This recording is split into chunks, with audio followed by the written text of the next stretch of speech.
जय हिंद साथियों, very good morning to all of you. मैं आपका दोस्त अनुष्ट विलास जैन हाजिर हूं आप सबके बीच डेली करंट अफेयर्स की क्लास में। दोस्तों, आज की क्लास में हम 13 जनवरी से related most important current affairs के क्वेश्चंस डिस्कस करेंगे और साथ में उनसे जुड़े हुए स्टैटिक जीके को भी कवर करके चलेंगे। तो दोस्तों, आप सभी से निवेदन है कि आप सभी वीडियो को अंत तक बिना स्किप किए पूरा मन लगाकर देखिए, क्योंकि इस वीडियो का एक एक सेकंड आपके लिए बहुत ही कीमती होने वाला है। दोस्तों, साथ ही आप लोगों से निवेदन यह भी है कि आप लोग प्लीज वीडियो को ज्यादा से ज्यादा शेयर कर दीजिए, ताकि इस वीडियो को ज्यादा से ज्यादा लोग देखकर इसका फायदा ले सकें। दोस्तों, और अगर आपको वीडियो पसंद आए तो प्लीज वीडियो को लाइक कीजिएगा, और अगर आप चैनल पर नए हैं तो चैनल को सब्सक्राइब करके बेल आइकॉन प्रेस कर लेना, जिससे हमारी लेटेस्ट नोटिफिकेशन आपको तुरंत मिलती जाए। और दोस्तों, आप लोग कमेंट बॉक्स में अपना फीडबैक जरूर दें कि आपको यह क्लास का कंटेंट कैसा लगा। अब आपका ज्यादा समय ना लेते हुए देखते हैं आज का पहला प्रश्न। आज का पहला प्रश्न है, भारत सरकार ने हाल ही में जीवन बीमा निगम में कितने प्रतिशत प्रत्यक्ष विदेशी निवेश की अनुमति देने का निर्णय लिया है?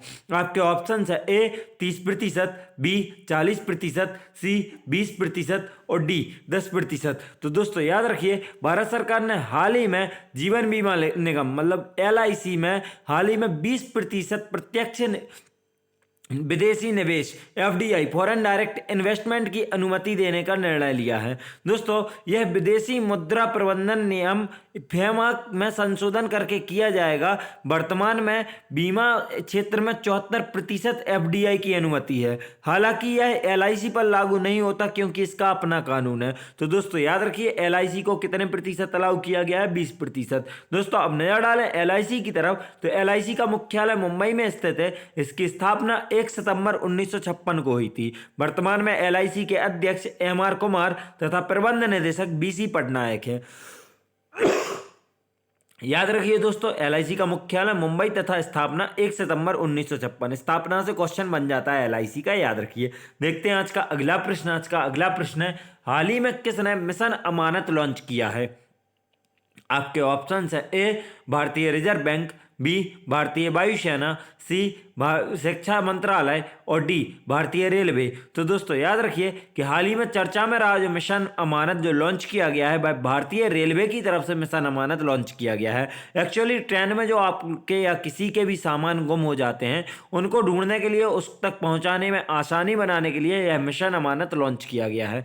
भारतीय रेलवे के पश्चिमी रेलवे क्षेत्र के रेलवे सुरक्षा बल RPF ने रेल यात्रियों के लिए अपना खोया हुआ सामान वापस पाना आसान बनाने के लिए मिशन अमानत नामक एक नई पहल शुरू की है। मिशन अमानत के तहत खोए हुए लगेज और सामान का विवरण फोटो के साथ जोनल रेलवे को आधिकारिक वेबसाइट https://indianrailways.government.in पर अपलोड किया जाएगा। इससे यात्रियों को अपने खोए हुए सामान को ट्रैक करने और वापस पाने में मदद मिलेगी, और साथ ही यात्रियों और उनके लगेज और सामान की सुरक्षा और रक्षा सुनिश्चित होगी। आपको याद रखना है कि यह किस जोन से स्टार्ट किया गया है। तो भारतीय रेलवे के पश्चिमी रेलवे क्षेत्र से यह स्टार्ट किया गया है। वहां के रेलवे सुरक्षा बल वालों ने यह सुविधा उपलब्ध करवाई है। क्या नाम है इसका? तो मिशन अमानत लॉन्च किया गया है। किसने किया? भारतीय रेलवे ने।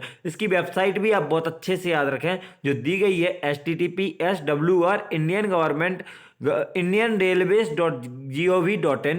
याद रखिए। देखते हैं आज का अगला प्रश्न। आज का अगला प्रश्न है, भारत का पहला हेली हब कहां स्थापित किया जाएगा? आपके ऑप्शन है ए दिल्ली, बी कोलकाता, सी गुरुग्राम और डी बेंगलुरु। तो दोस्तों, याद रखिए, भारत का पहला हेली हब गुरुग्राम में स्थापित किया जाएगा। हरियाणा के डिप्टी CM दुष्यंत चौटाला ने घोषणा की है कि गुरुग्राम को सभी विमानन सुविधाओं के साथ भारत का पहला हेली हब मिलेगा। हेली हब भारत में अपनी तरह का पहला ऐसा होगा जिसमें हेलीकॉप्टरों के लिए एक ही स्थान पर सभी सुविधाएं होंगी। हेली हब गुरुग्राम में बनाया जाएगा। प्रस्तावित है और औद्योगिक क्षेत्रों के लिए आसान कनेक्टिविटी के साथ मेट्रो सुविधा के पास होगा। तो दोस्तों, याद रखिए कि यह कहां, तो भारत का पहला हेली हब कहां स्थापित किया जा सकता है? यह गुरुग्राम में। याद रखिए। देखते हैं आज का अगला प्रश्न। आज का अगला प्रश्न है, इंडिया स्किल्स 2021 प्रतियोगिता में किस राज्य ने प्रथम स्थान हासिल किया है? दोस्तों, इसके ऑप्शंस के पहले आपको यह पूरा क्वेश्चन आपसे बोलूंगा, ट्रिपल तो छोड़िए, कम से कम 5-6 स्टार मार्क कर लीजिए, क्योंकि इसकी जो टोटल डिटेल्स होगी आने वाले 3 मिनट में इसकी डिटेल्स बताई जाएगी। और आप लोग प्लीज बहुत केयरफुली इसकी डिटेल सुनिएगा, क्योंकि इस 3 मिनट में से गारंटी है एक ना एक क्वेश्चन फंसने वाला है। इंडिया स्किल्स 2021 प्रतियोगिता में किस राज्य ने प्रथम स्थान हासिल किया है? आपके ऑप्शन है ए उड़ीसा, बी महाराष्ट्र, सी केरल और डी उत्तर प्रदेश। तो दोस्तों याद रखिए कि इंडिया स्किल्स 2021 प्रतियोगिता में उड़ीसा राज्य ने प्रथम स्थान हासिल किया है। दोस्तों भारत कौशल 2021 राष्ट्रीय प्रतियोगिता का समापन 200 से अधिक प्रतिभागियों के साथ हुआ, जिन्हें कौशल विकास और उद्यमिता मंत्रालय द्वारा सम्मानित किया जाएगा। प्रतियोगिता के 270 विजेताओं को 61 स्वर्ण, 77 रजत, 53 कांस्य और 79 उत्कृष्टता पदकों से सम्मान किया गया। दोस्तों 54 औद्योगिक क्षेत्रों में अपनी प्रतिभा लिया उत्कृष्टता पदकों से सम्मानित किया गया। 54 औद्योगिक क्षेत्रों में अपनी प्रतिभा दिखाने के लिए देश भर से 500 से अधिक प्रतियोगियों ने प्रतियोगिता में भाग लिया। इन क्षेत्रों में कारपेंट, पेंटिसरी और confectionery, welding, additive manufacturing, cyber security, floristry आदि शामिल हैं। तो दोस्तों याद रखिए कि इसमें लगभग कितने, तो 270 विजेता रहे हैं, जिसमें से 61 स्वर्ण, 77 रजत और 53 कांस्य रहे हैं। याद रखना है दोस्तों आपको किसके, इंडिया स्किल्स 2021 प्रतियोगिता के। साथ में 79 उत्कृष्टता पदकों से सम्मानित किया गया है। तो टोटल कितने, 270 पदकों से सम्मानित किया गया। अब राज्यवार आंकड़े देखें अगर सम्मानित के, तो उड़ीसा इस साल के 26 राज्यों और केंद्र शासित प्रदेशों में से इंडिया स्किल्स 2021 प्रतियोगिता में 51 पदकों के साथ पहले स्थान पर रहा। दोस्तों याद रखना है उड़ीसा पहले स्थान पर। उड़ीसा ने 10 स्वर्ण, 18 रजत, 9 कांस्य और 14 पदक अलग जीते। दोस्तों दूसरा ऑप्शन है 30 पदकों के साथ महाराष्ट्र दूसरे स्थान पर रहा, जबकि केरल ने 25 पदकों के साथ तीसरा स्थान हासिल किया। याद रखिए दोस्तों कि महाराष्ट्र ने कितने पदकों के साथ, 30 पदकों के साथ। उड़ीसा ने कितने, तो 51 पदकों के साथ। और गोवा ने केरल ने तीसरा स्थान कहा, 25 पदकों के साथ। दोस्तों भारत कौशल 2021 प्रतियोगिता के विजेताओं को अक्टूबर 2022 में शंघाई चीन में विश्व कौशल अंतर्राष्ट्रीय प्रतियोगिता में भाग लेने वाले का भी अवसर मिलेगा। दोस्तों याद रखिए भारत कौशल 2021 प्रतियोगिता में जो विजेता रहे हैं वह अक्टूबर 2022 में कहाँ होने वाली है, विश्व कौशल अंतर्राष्ट्रीय प्रतियोगिता। तो चीन के शंघाई शहर में होने वाली है विश्व कौशल अंतर्राष्ट्रीय अंतर्राष्ट्रीय प्रतियोगिता में भाग लेने का भी अवसर मिलेगा। कहाँ होगी आयोजित, तो यह शंघाई चीन में आयोजित होगी अक्टूबर 2022 में। दोस्तों अब नजर डालें उड़ीसा की तरफ, तो उड़ीसा की राजधानी भुवनेश्वर है। उड़ीसा की स्थापना 1 अप्रैल 1936 को हुई थी। उड़ीसा की राजधानी भुवनेश्वर को temple city of the India कहा जाता है। दोस्तों राज्यपाल देखें अगर उड़ीसा के, तो राज्यपाल हैं श्री प्रोफेसर गणेशी लाल और मुख्यमंत्री नवीन पटनायक हैं। पड़ोसी राज्य पश्चिम बंगाल, झारखंड, छत्तीसगढ़, आंध्र प्रदेश, 4 पड़ोसी राज्य हैं उड़ीसा के। और झीलें देखें यहाँ की, तो चिल्का झील, अनसुप्पा झील और कंजिया झील यहाँ की प्रमुख झीलें हैं। दोस्तों याद रखिए चिल्का झील कहाँ, उड़ीसा में। बांध देखें तो हीराकुंड बांध महानदी पर और रेंगाली बांध ब्राह्मणी नदी पर स्थित है, आप लोग याद रखिए। देखते हैं दोस्तों आज का अगला प्रश्न। आज का अगला प्रश्न है भारत के किस राज्य के भरत सुब्रमण्यम देश के 73वें शतरंज ग्रैंड मास्टर बने हैं? आपके ऑप्शन है ए गुजरात, बी महाराष्ट्र, सी पंजाब और डी तमिलनाडु। तो दोस्तों याद रखिए भारत के तमिलनाडु राज्य के भरत सुब्रमण्यम देश के 73वें शतरंज ग्रैंड मास्टर बने हैं। दोस्तों तमिलनाडु के भरत सुब्रमण्यम हाल ही में इटली के कैटोलिका में एक कार्यक्रम में तीसरा और अंतिम ग्रैंड मास्टर मानदंड हासिल करने के बाद देश के 73वें शतरंज ग्रैंड मास्टर बने हैं। उन्होंने 4 अन्य राउंड के साथ 9 राउंड से 6.5 अंक हासिल किए और इस स्पर्धा में 7वां स्थान हासिल किया है। साथ ही उन्होंने यहाँ अपना तीसरा जीएम मानदंड हासिल किया है। दोस्तों अब आपको बता दें कि अगर भरत सुब्रमण्यम 73वें शतरंज ग्रैंड मास्टर हैं तो 70वें, 71वें और 72वें भी आपको बता दें, क्योंकि क्वेश्चन पूछ लिए जाते हैं 2-3 साल पुराने तक आराम से। तो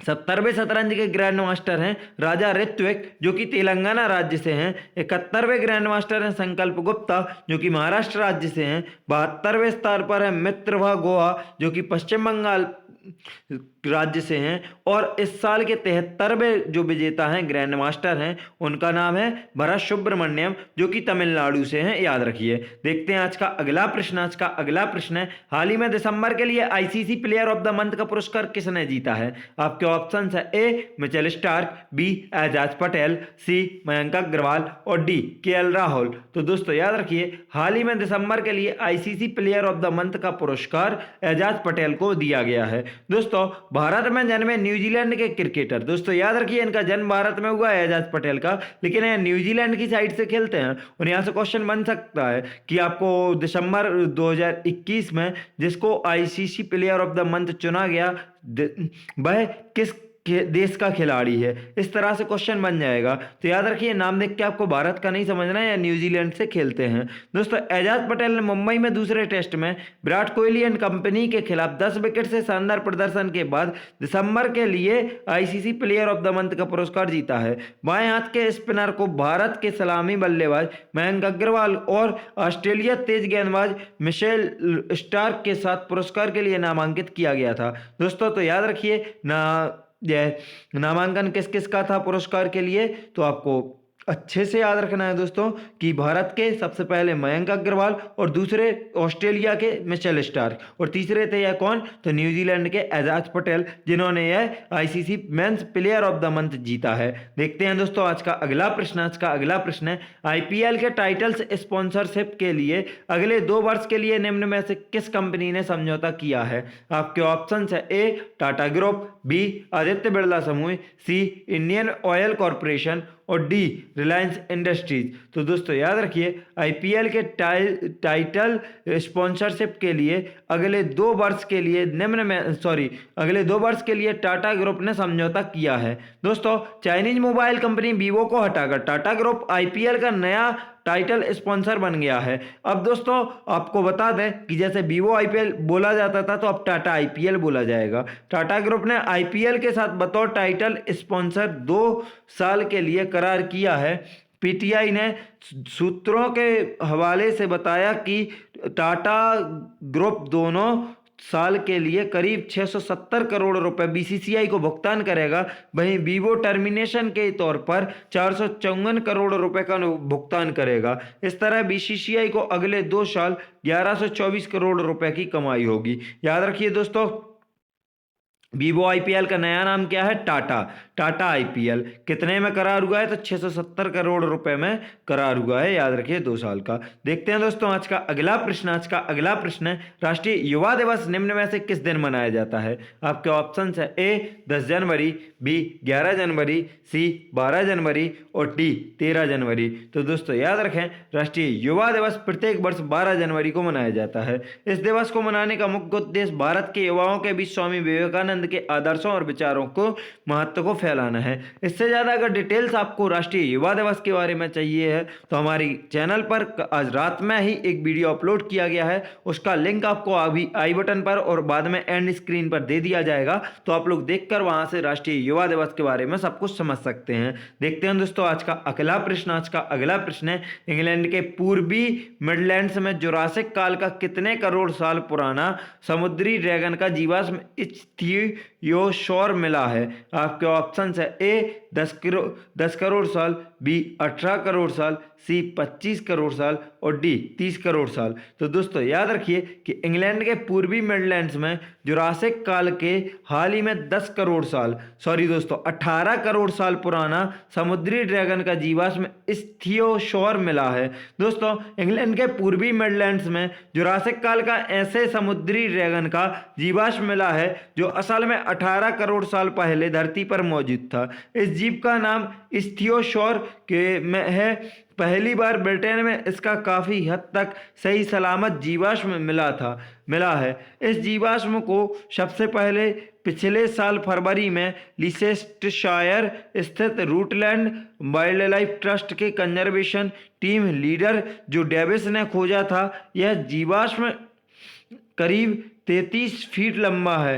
इस जीवाश्म का वजन करीब 1 टन है। याद रखिए दोस्तों, यह कितने साल पुराना है? तो 18 करोड़ साल पुराना है। कहाँ? तो इंग्लैंड में के पूर्वी मिडलैंड में मिला है। जुरासिक काल का है और समुद्री ड्रैगन का जीवाश्म है। देखते हैं आज का अगला प्रश्न।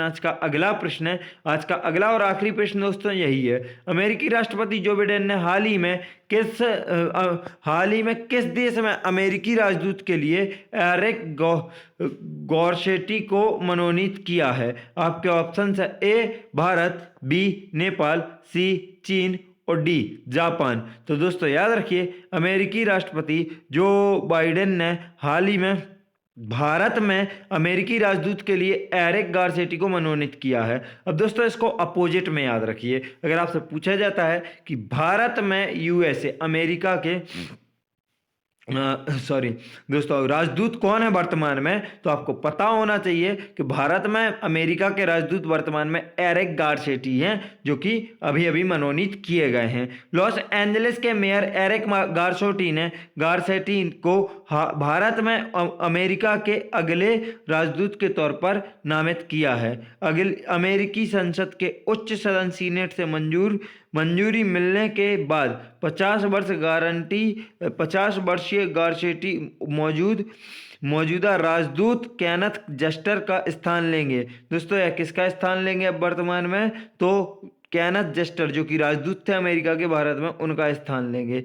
दोस्तों व्हाइट हाउस ने कई अन्य राजदूतों के साथ उनके नामांकन की घोषणा करते हुए कहा कि गारसेटी 2013 से लॉस एंजलिस के मेयर कर रहे हैं और उनके पास इतना अनुभव है। दोस्तों याद रखिए कि यह कहाँ के मेयर हैं? तो लॉस एंजलिस यूएसए के मेयर हैं। नाम क्या है इनका? बहुत अच्छे से याद रखें, एरिक बाइडेन। दोस्तों और यह अभी वर्तमान में एरिक गारसेटी किस देश के लिए अमेरिका के राजदूत बने हैं? तो भारत के लिए। दोस्तों हमारी वीडियो यहीं समाप्त होती है। वीडियो को अंत तक देखने के लिए आप सभी का धन्यवाद। अगर आप सबको वीडियो पसंद आई हो तो प्लीज़ वीडियो को लाइक करें, कमेंट करें, शेयर करें और चैनल को सब्सक्राइब करना बिल्कुल भी ना भूलें। साथ ही बेल आइकॉन प्रेस कर लेंगे जिससे हमारी लेटेस्ट नोटिफिकेशन आपको तुरंत मिलती जाए। दोस्तों वीडियो को अंत तक देखने के लिए एक बार फिर से धन्यवाद। जय हिंद, जय भारत। आपका दिन मंगलमय हो।